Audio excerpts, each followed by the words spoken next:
Greg and I met on the Fairmont Chateau Frontenac approximately, 6 years ago? I don't remember the actual moment though. I do. You do? I do. I remember the exact moment. No, we were looking at the Champlain. Yeah. And there was marble floor and you wanted hardwood. Don't you remember yeah, that? I And do you're like, remember that. I don't want marble. And I said, rip it out. And everybody's like, you're gonna rip it out? I'm like, let's rip it out. And then we fell in love. Yeah. All thanks to the flooring. All right. So what is it about Greg's, the aspect of Greg's design that really contributes to the Fairmont brand?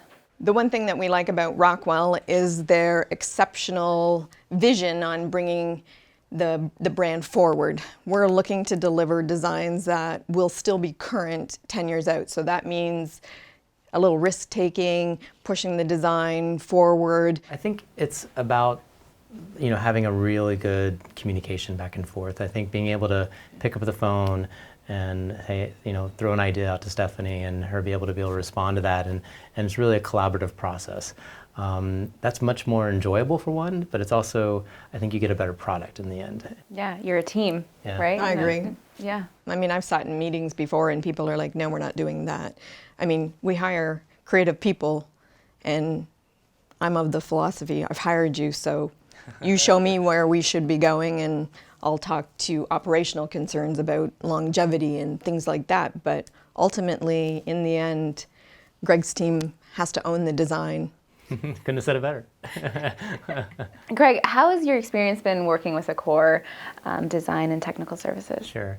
It's been really rewarding. I mean, I think, it's not often that you have a brand that, trusts you so much, I think. I want people to walk into my spaces and say, wow, I never thought of that.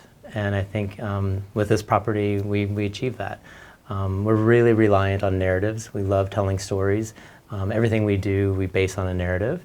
And that makes design have meaning and sort of authenticity. So you're not just picking a color because you like a color, you're picking a color because it relates to a bigger story.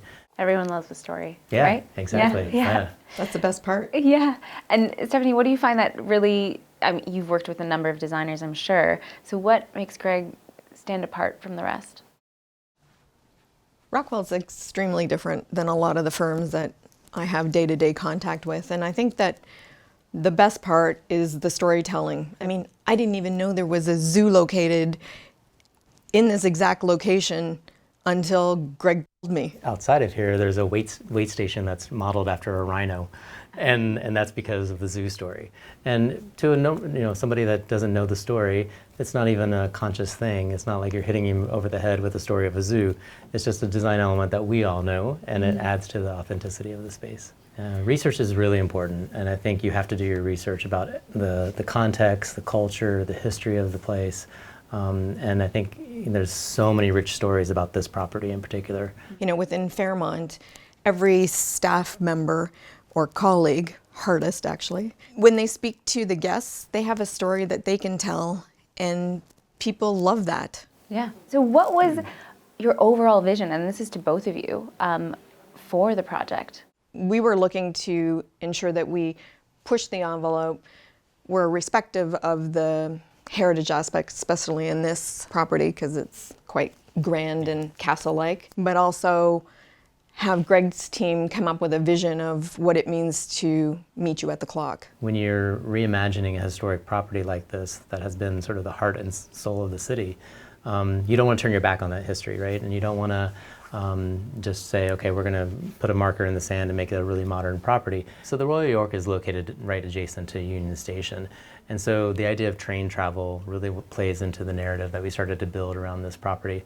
The other thing that's really amazing about it is this idea of the clock, and it's always been a signature element, an iconic element of the property. It's had lots of different lives throughout history.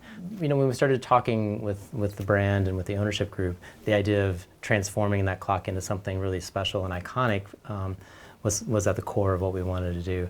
And so if we moved it into now a 40-foot high clock tower that houses a bar, that opportunity really transformed the whole project. I remember nobody wanted to actually place the clock. That was a phone Like they were call I too did scared? receive. Yeah, Drop it. they didn't. Nobody wanted the Responsibility. Responsibility Yeah. of it. So next time we'll meet at the clock.